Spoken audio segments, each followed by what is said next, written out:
My name's Ashley, and I'm a homesteader. When you sprout a grain, it is just healthier for you, and that's all there is to it. It's not just about growing food, it's about entering the cycle of life. Our rabbit meat is organic. It's soy-free, corn-free, canola-free. It's the perfect meat. Oh, look at this baby here. Holy cantaloupe! The black oil sunflowers have more value because of the higher fat content. I'm just interacting with the earth more deeply than I ever have. You want your sugar content around 25%. These came in at 13% last week. Every day I almost wake up and feel like I'm dreaming. Like, wait, this is my life? This is cool. My name is Scott Brown, and I sell organic chicken feed. This is the feed. We now have 2 full trucks. A full truck is 44,000 pounds. The feed is organic, is the first thing. In addition to that, what we've done is eliminated 3 genii, they're called, or genuses. That is corn, soy, and canola. Soy has a lot of phytoestrogens, they're called. The most prominent are one called diazineine, one's called genistein. But what they do is they attach to the thyroid, and they attach to estrogen receptors. Estrogen in the body, especially too much, leads to a lot of the health deficiencies and health problems, a lot of autoimmune issues that so many people seem to be waking up to. Lupus, Graves' disease, Hashimoto's. So this is a 50-pound bag for my main product, which is the layer. Egg-laying chickens is the primary business. So 70% of any order is that. I'm at 16% protein. 16% protein is important because that's where the genetic potential of your chicken maximizes. We also carry goat feed, turkey feed, dairy feed, 41 types, you know. When I did it, I didn't really expect it to be a business. I was just trying to get better eggs, but you know, when I solved that problem for myself of cheap feed, I solved it for a lot of people. And so now, you know, someone who orders feed from me usually saves $10 a bag, roughly. So yeah, I just like really good organic food, and I'm learning how to grow organically more and more. As you can see, this is our kind of farm house. We're trying to just grow everything we can and get to know the land and interact with plants that we've been eating our whole lives, really.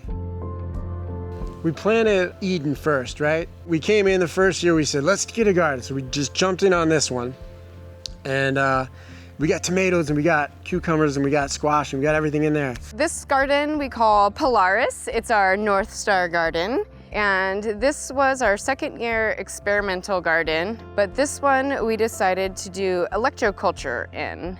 And so we actually ran copper wire north and south on the east and west lining of the garden, and then grounded it with another copper wire. That is the elaborate electroculture that you can really do for a system. And the smaller ways is kind of taking a stick here and wrapping copper wire around it clockwise, and then kind of leaving a little antenna up on the top.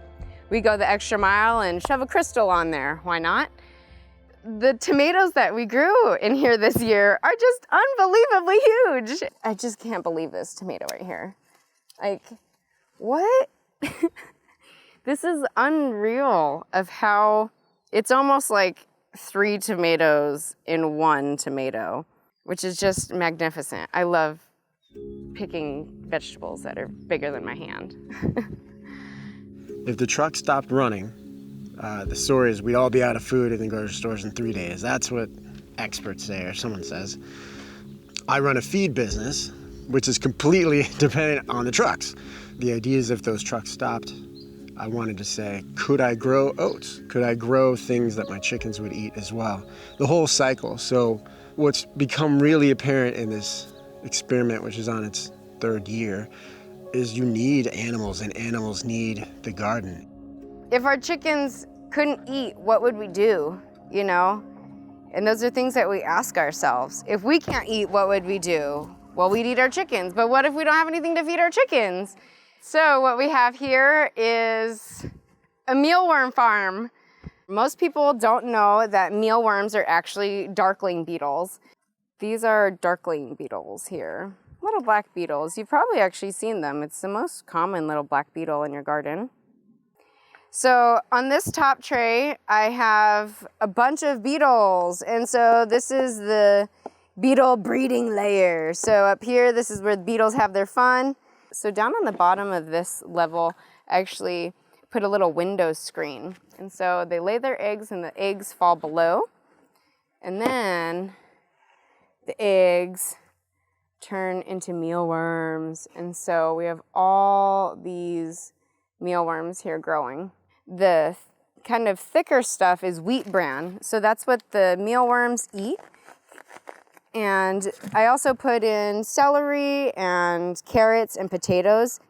But then this kind of sawdust looking stuff here at the bottom is called sass. And this is their poo, all of their stuff they secrete, which nothing is waste around here. So it's actually amazing for the soil. So amazing for chickens, amazing for the garden.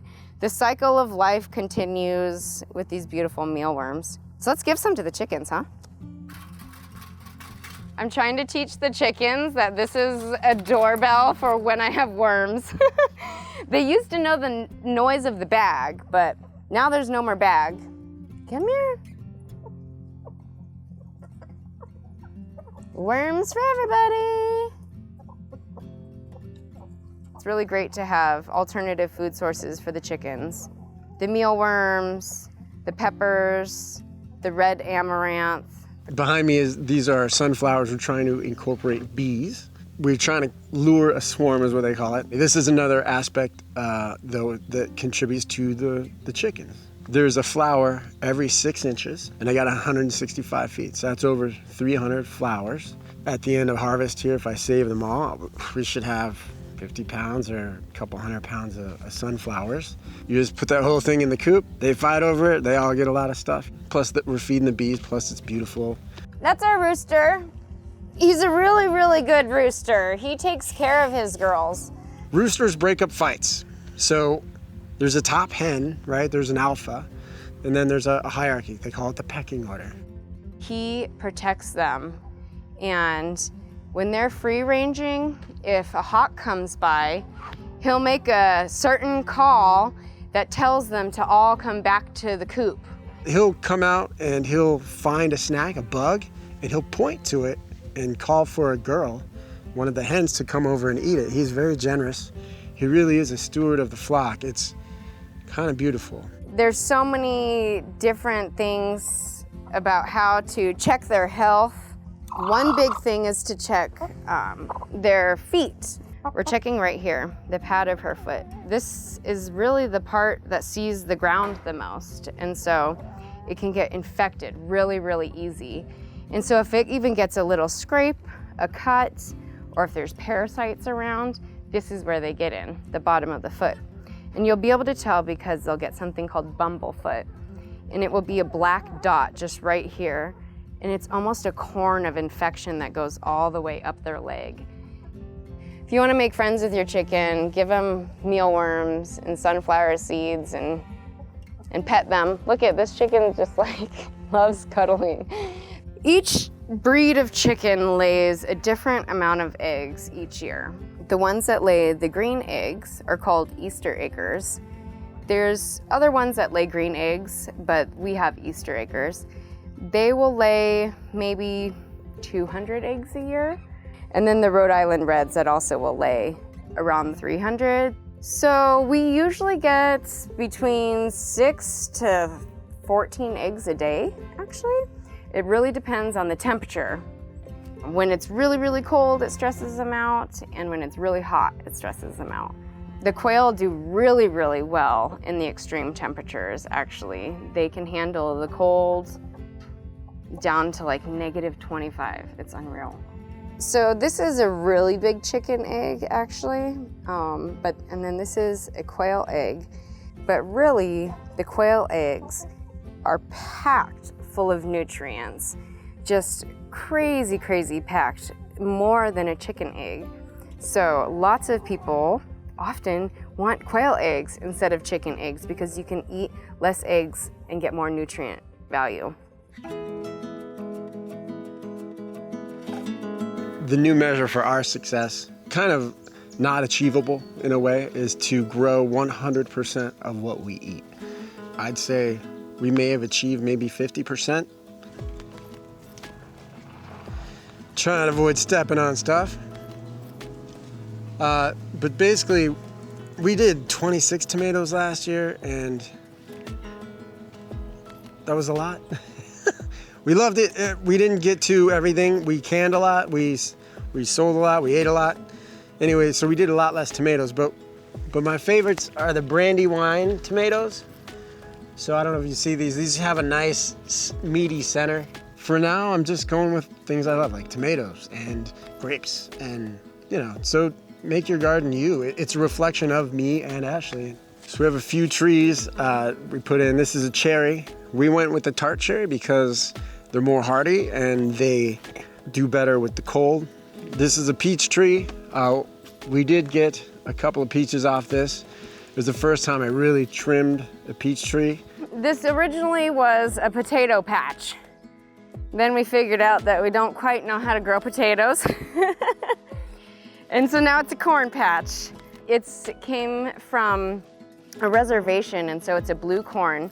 So it won't be edible fresh from the cob, but we're gonna dry them and grind them down with our wheat grinder and make our own tortillas and chips, hopefully. This is a big old bitter melon. My mom grew up eating bitter melon. It's kind of like a Asian thing.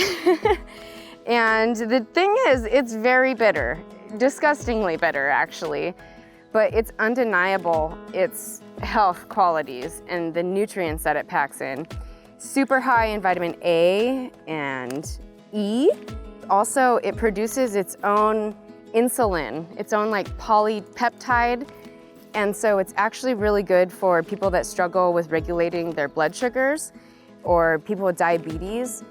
There's a PubMed article talking about how one meal of bitter melon a day can replace a metformin pill, which is unreal. So many people are on metformin. It's like the first action to diabetes. So that's kind of cool that I have this.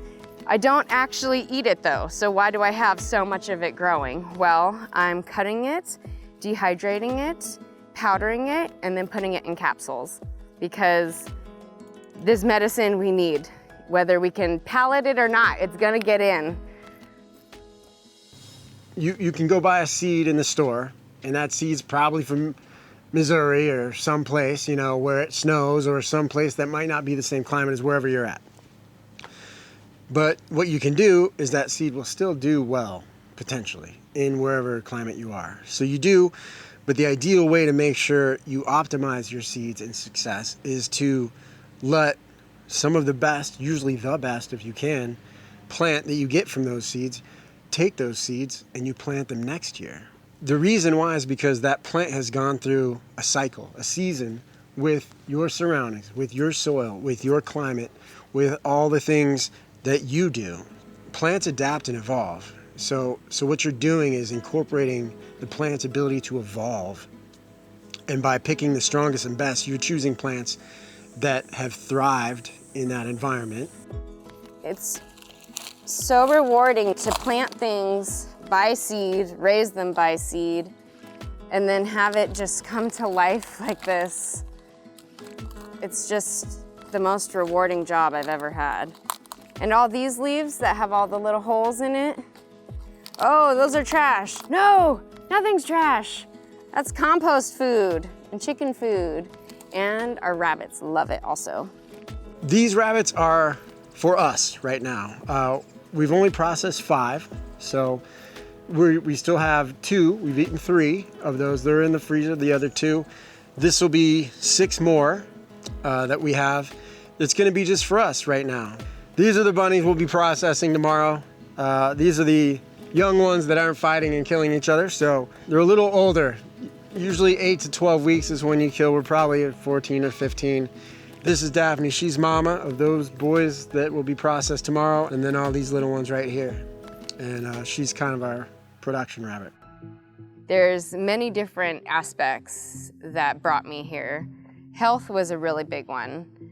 My physical health, actually. And just living in the city was so much energy.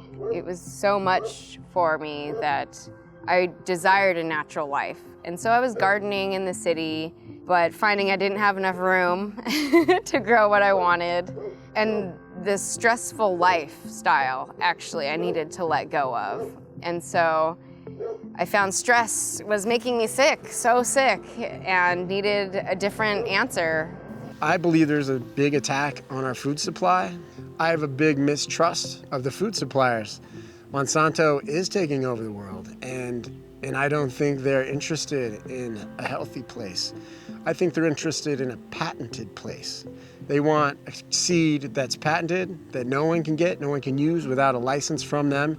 When we moved out here, it just seemed like the world was shutting down, and the last thing I was going to do was be a victim of it. The answer was just like, let's get ready. I wanted to do this. I wanted to have a bigger farm at some point in my life. Now's the time. And so I'm just pursuing one of my dreams. This is hard work. There's a lot to do, and this is my full-time job. The farm life is just like, it feels like a video game, like each day is a new level. Earlier this week, there was a rattlesnake in our rabbit pen, and I got to catch a rattlesnake. I see a squash bug right now. They are the quickest things that will destroy all your squash, your melons, your tomatoes, your zucchini. They will take a zucchini plant out in a day. It's unreal how quick they reproduce and how difficult it is to find them. But I'm a pro now. I'm a bug hunter. And these ones will not survive.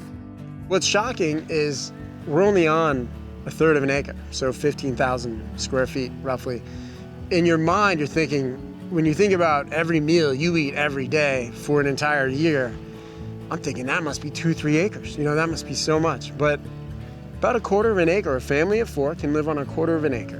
Done properly with proper seasons, that's growing your onions, harvesting them, and then putting something in the ground within a few weeks, having those pre-sprouted. There's a lot of logistics, almost like if it were a business. Here, everything comes at once. Harvest happens, and it's starting to happen now, which is one of the funnest times because there's just so much bounty and so much abundance. It's pretty amazing, but it all goes bad. So as a homesteader, you have to learn how to can.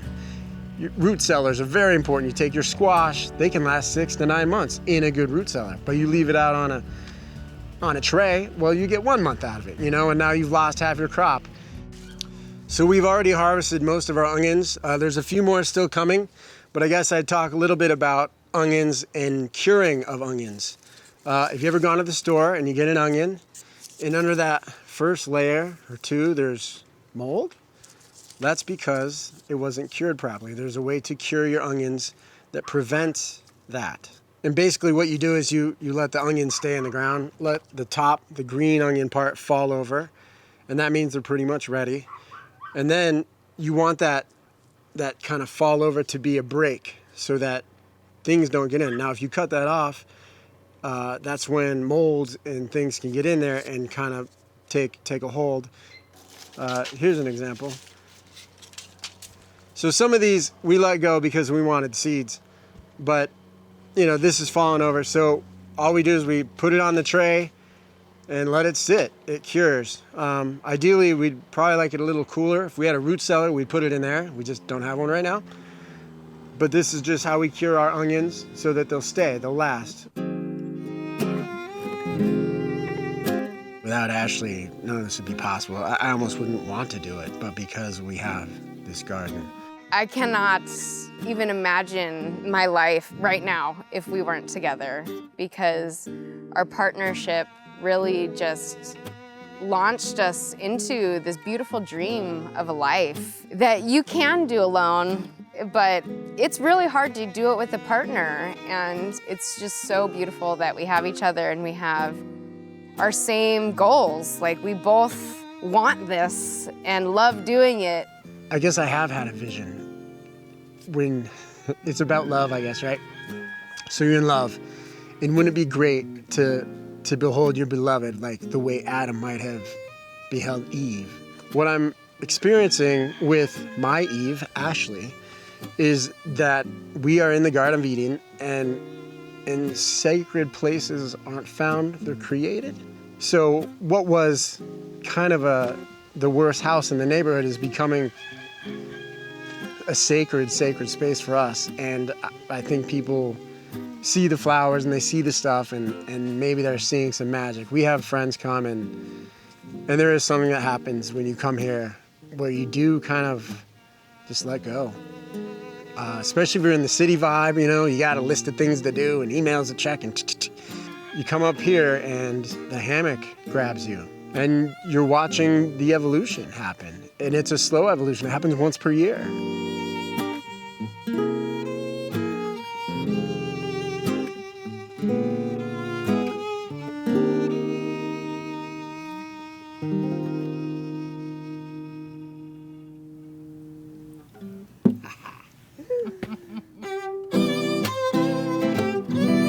In the past, I've had the dream of being a wine guy, you know. I've toured Napa and gotten into it and just loved it. So this is my little version of making that happen on my little plot of ground here, and I'm really happy with this. These right here are Barberas. Barbera grapes are a grape from northern Italy for wine. Barbera is more supposedly known as a people's wine.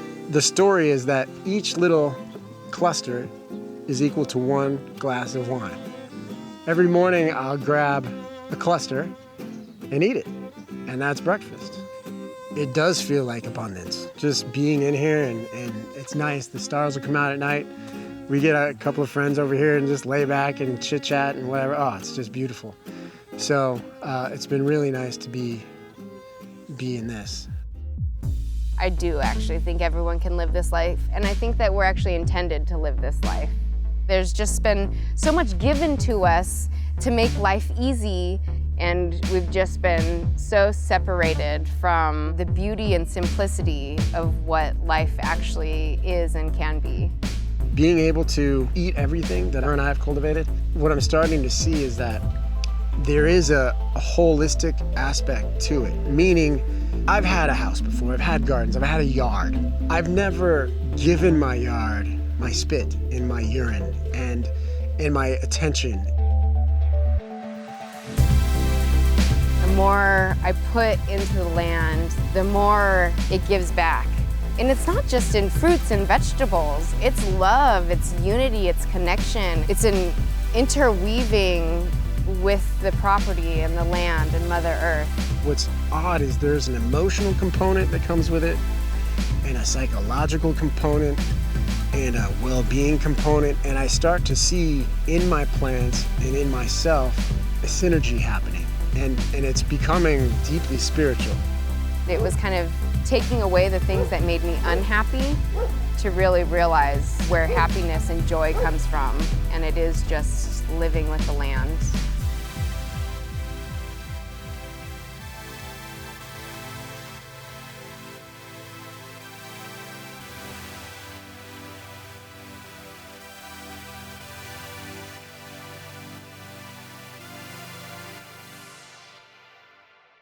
Thanks for watching. We hope you enjoy our documentaries as much as we enjoy making them. Unfortunately, many of our videos don't earn enough YouTube revenue to afford the cost of production. But if you like our content, the best thing you can do is directly support it on Patreon. Plus, you'll get access to behind-the-scenes vlogs and commentary. If you're looking for something more in return, go to paragraphic.io where you can buy our other products and services. Alternatively, you can shop our Amazon storefront for our favorite equipment recommendations. Also, check out Boca, where you can find beneficial supplements to optimize your productivity. We especially love the lion's mane and mushroom gummies. And finally, consider signing up to Multitude, a platform built for long-form content, where you and other content creators can share and monetize new videos every week.